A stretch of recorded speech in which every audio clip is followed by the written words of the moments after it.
Welcome to Step Into the Pivot.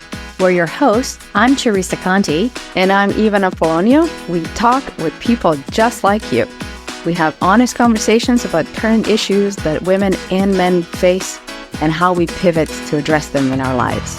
This podcast is your companion as you step into a workout or take some time for yourself. Hello, everybody, and welcome to this week's episode of Step Into the Pivot. We're so happy you're joining us again. This week, Even and I have another amazing guest. We have a lot of amazing guests, which is awesome. But we will be interviewing today Bonnie Treichel. So welcome, Bonnie. Thank you so much for having me. I'm excited to be here. You've had a lot of amazing guests, so it's a lot to follow. Yeah, it's good though. Thank you so much for being on the show, Bonnie. It's so delighted to have you here. I distinctly remember when many years ago, first one advisor thought we should connect.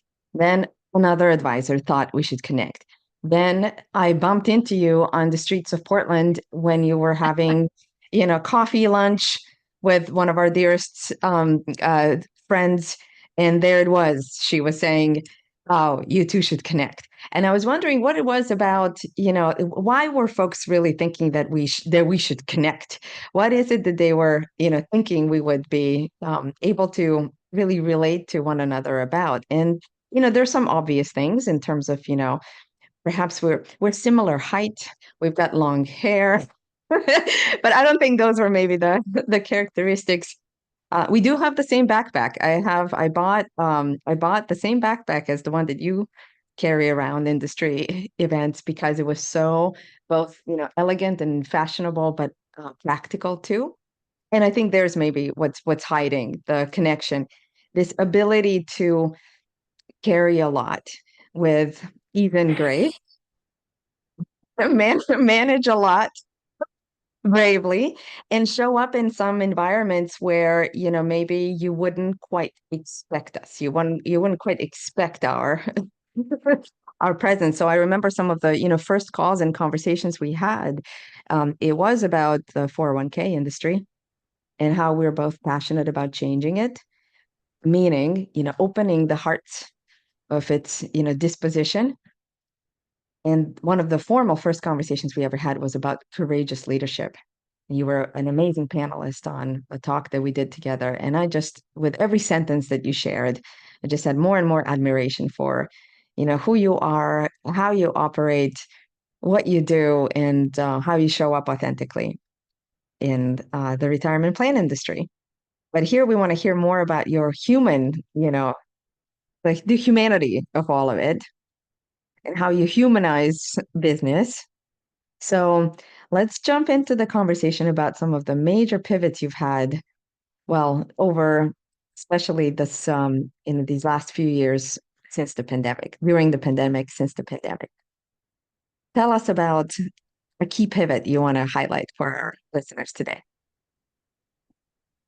Well, it's funny because I think there's a lot of different pivots I could talk about in my life. But the one I think that makes the most sense to talk about is starting a small business.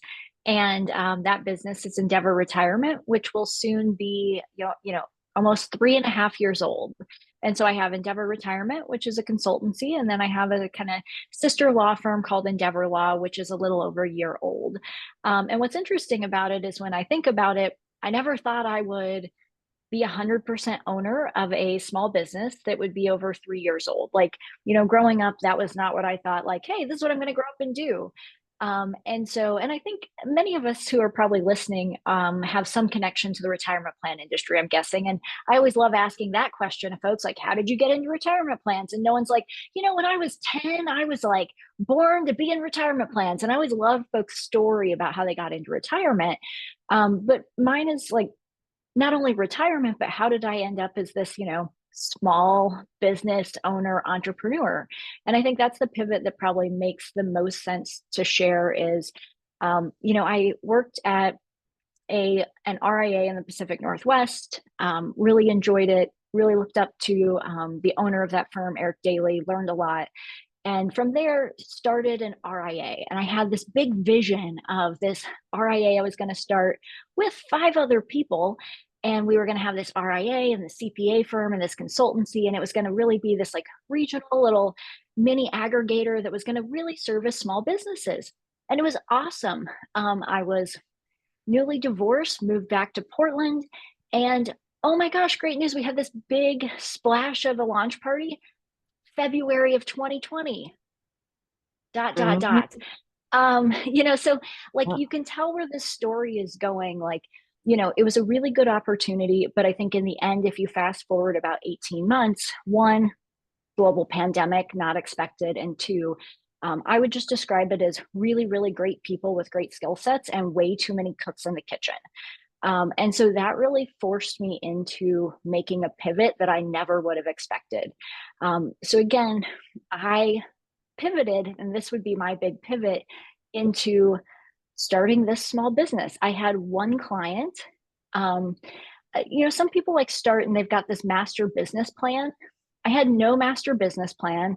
I had a vision of like how I was going to change the industry and the world. One client, and I was like, I can do this for 6 to 12 months. If I can't, I'll just go get a job. But I had one client who believed in me. One client, pretty low overhead, but like I still had student loan debt. I had a mortgage. I had a dog who needed to eat. And I was like, you know what? I can do this. I've got this vision of how I can change the industry. I really believed that I could take and create this website or platform for advisors. And for those advisors who wanted to stay independent, I was like, I can take what I used to do at this bigger firm and I can package that up and put it on a website, scale it so that advisors have access to really be able to get their resources, service their clients the best they can. And we can get into more of the details, but the idea was like, I can just pivot into this. And if it doesn't work out, I'll go get a job. And so that was really my big pivot into becoming a small business owner and figuring it out like literally one day at a time, failing fast and forward over and over again. Let me And just ask you one thing before, Teresa, we continue with our plan. We do have a few questions that Bonnie has helped us prepare. And I wanted to connect actually this comment with the fact that you said that you didn't have a business plan. Anyone who knows you, Bonnie, knows that you really are very organized and you just have that in you. You have the ability to, plan and really see the big picture in bullet points. And I mean that like in a super helpful way. You help people also, think that way. For those of us here in the audience, the listeners who don't know what an RIA is, can we do just a quick mini case study of what it is that you are so good at? The planning and then breaking down and then plain Englishing, which is what I know you do in your day-to-day world. These concepts that folks who are not retirement industry experts, sometimes get overwhelmed by. So can you just do a quick little like, what's an RIA, Bonnie? Show us what you do. And then Teresa will take it over. Yeah, and maybe there's two kind of takeaways we want to pick out of that. One, maybe I'll hit on before the what is an RIA is the zeroing in on I didn't have a business plan.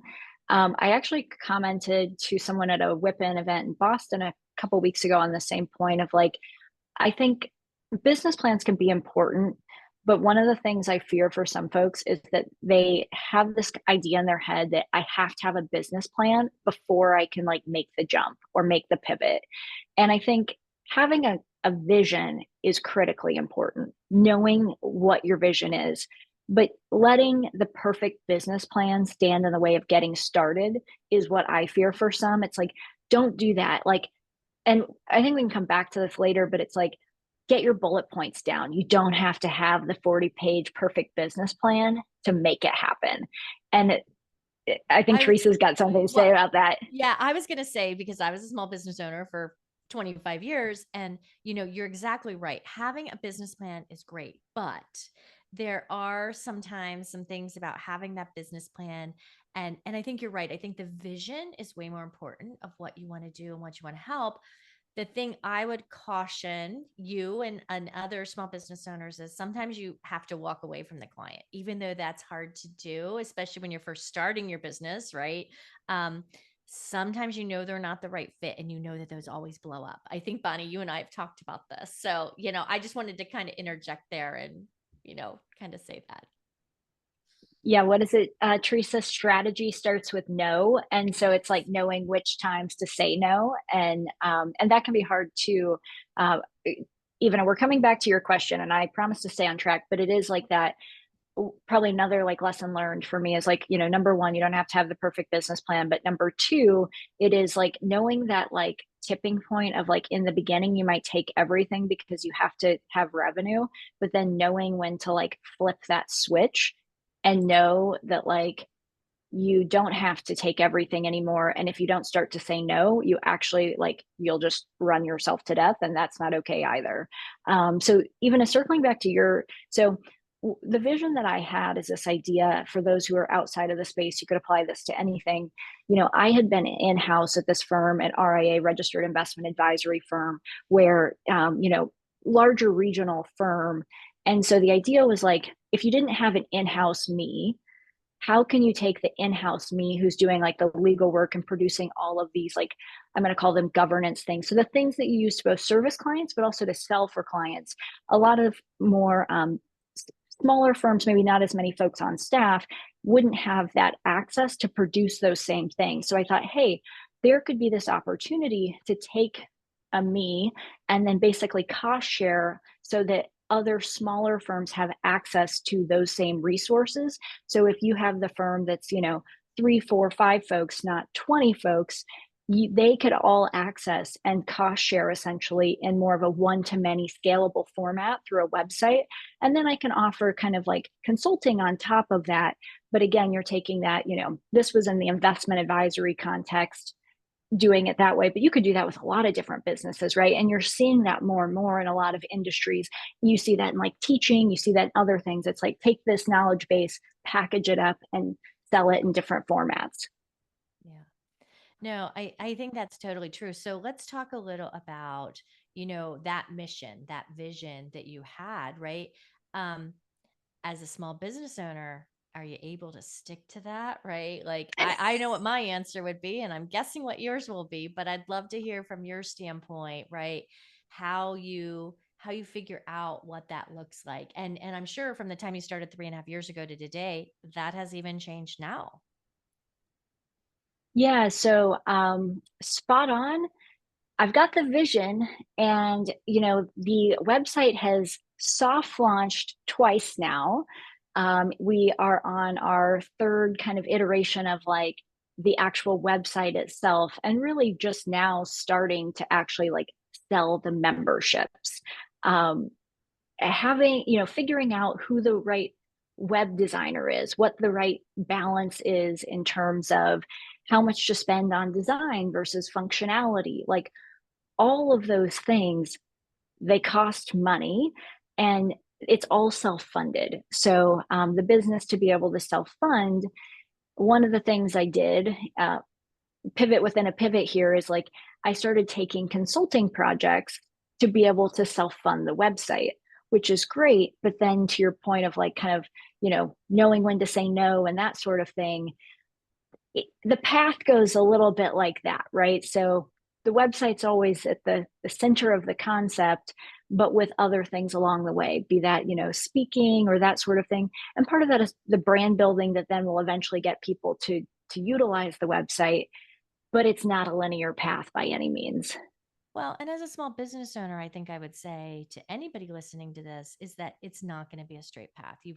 That's one Yeah. of the best things about being a small business owner is that you can be flexible. You can change based on what you need. So, Yeah. Well, maybe one thing I'll quickly add to that is I had a vision of what my customer or client would want, which was they're going to want to service their clients. And you know what I found? Actually, people like selling better than servicing.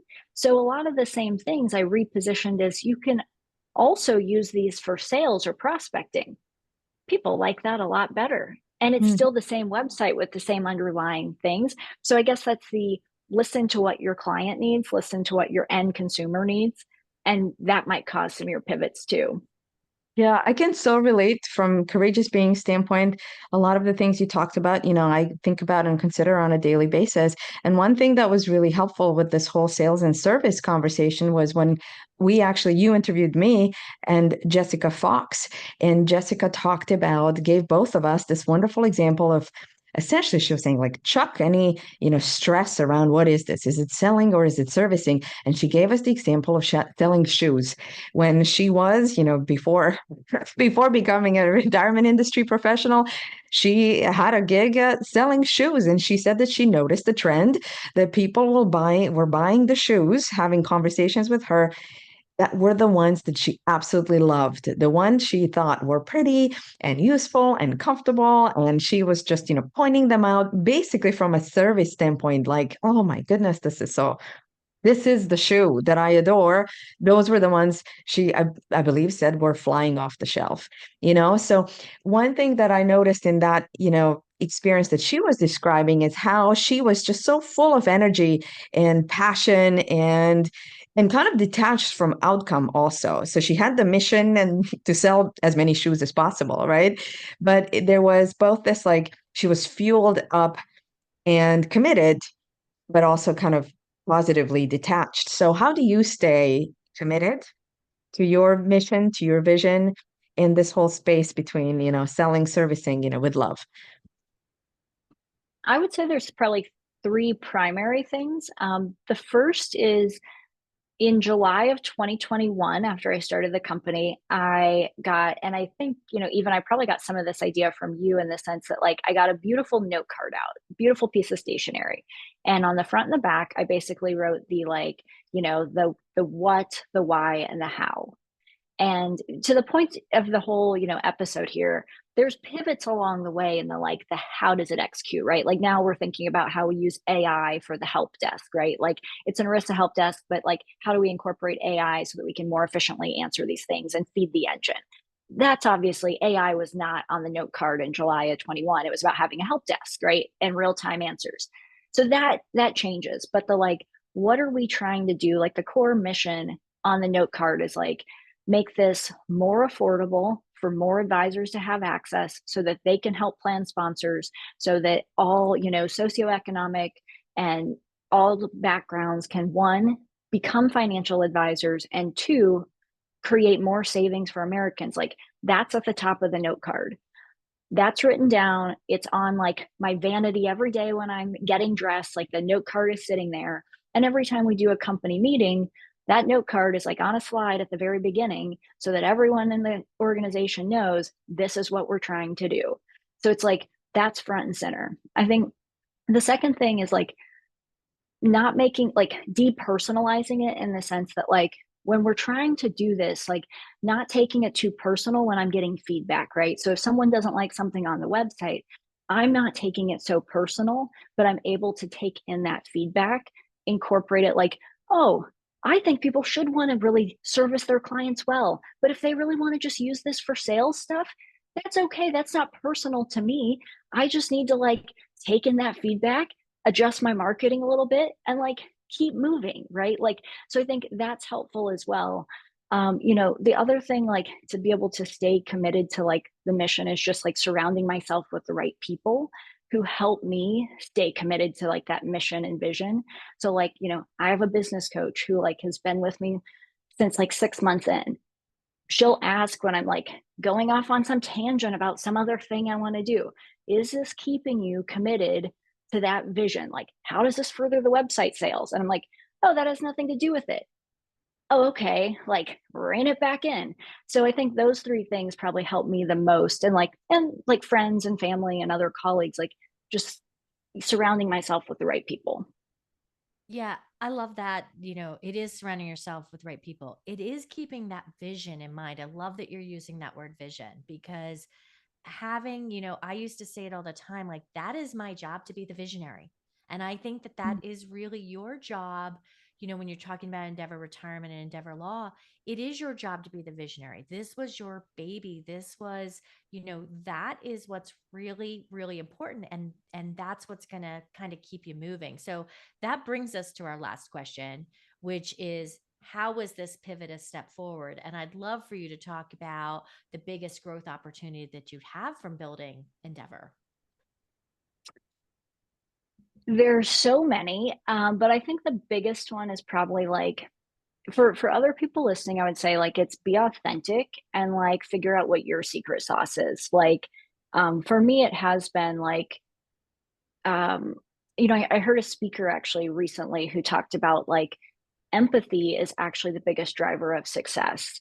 And I think, and especially I think sometimes for women, right? It's like in financial services, it's like this is a, historically male dominated industry, right? And so like sometimes that can be intimidating in a sales context or that sort of thing. But it's like put all of those like preconceived notions aside, like just what is your secret sauce? Like for me, I think my secret sauce is like I have been an advisor. So it's like I practice law, been an advisor, and that helps me combine those two skill sets. But it's also like that I'm just willing to be authentic and like I'm not going to be everyone's cup of tea, and that's okay. But it's like I'm going to find my people. And I think even if that goes back to like literally where we started the conversation, right? It's like, you find those bonds, you find those people, and like you make those connections, and those are the people you're going to do business with. So for me, it's just learning that like it's okay to not be everyone's cup of tea, but by being authentic, being empathetic, um, and kind of identifying my own secret sauce, that's helped me, and that will continue to help me. And you just have to find those people where there's a good fit. I'm remembering how you pivoted to using Instagram differently and to all of these points, right? So you were maybe tell us a little bit about that as an example of what you're talking about before we jump off. Thank you, Alice Tang. I know another one of your guests. But so I used to have this perspective that I had a business life and I had a personal life. And I know, like I mentioned that earlier in the episode, that like I'm divorced, and for many months I was like so ashamed of that. Right, like that was a failure to me. And I think one of the things I've learned, and thank you to Alice, another great mentor, it was that you don't have like your personal life and your professional life. And so because I used to say, well, LinkedIn is for professional and Instagram is my personal, and they are separate. And like I wouldn't friend anyone. Like I literally put up a Chinese wall, and then it was like, oh, wait a second. Like my all of my friends are like, when I go to conferences, like I'm seeing my friends, like this is the same thing. And so over time, it's like, no, my authentic self is showing up in my work. They're the same. And so my Instagram now, like, I'll put some stuff from work on it. Like I put my dogs on, like, Sadie popped up in the litigation episode I did with Nevin yesterday, and he's like, hey, we got a third panelist. Like, it's just like, that is my authentic, like, I've got two dogs, like my Instagram is personal and professional. And so I think that's a great way to show, like, Alice really taught me that. And I think it, our, our authentic selves are our better selves. And you can use that for sales. You can use that to show up better in servicing. And it's just, you're one person.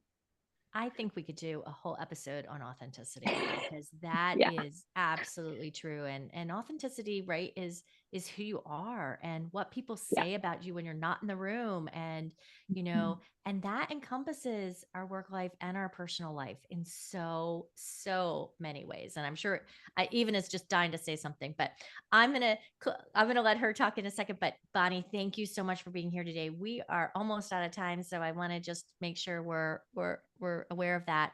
And for those of you who are on today, remember, if you have a pivot, step into it. Exactly. And be authentic while you're doing that.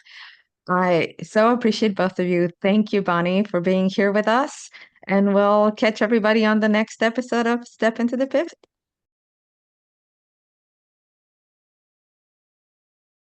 Thank you so much for joining us on this episode of Step into the Pivot. We hope you found inspiration and valuable insights from our conversation. Remember, life is a series of pivots, and it's in those moments of change that we truly grow. If you enjoyed today's episode and want to stay connected, make sure to check out our websites. You'll find additional resources, behind-the-scenes content, and more details about our incredible guests. We love hearing from listeners, so reach out with your thoughts, questions, or your own pivot stories. To keep the conversation going, be sure to follow us on social media. We're on LinkedIn and Instagram, where we share updates, quotes, and engage with our amazing community. If you haven't already, please subscribe, rate, and leave a review. Your feedback makes a difference, and it helps us bring you meaningful conversations. We're signing off, reminding you that every pivot is a step forward. Take care, and we'll catch you on the next episode of Step into the Pivot.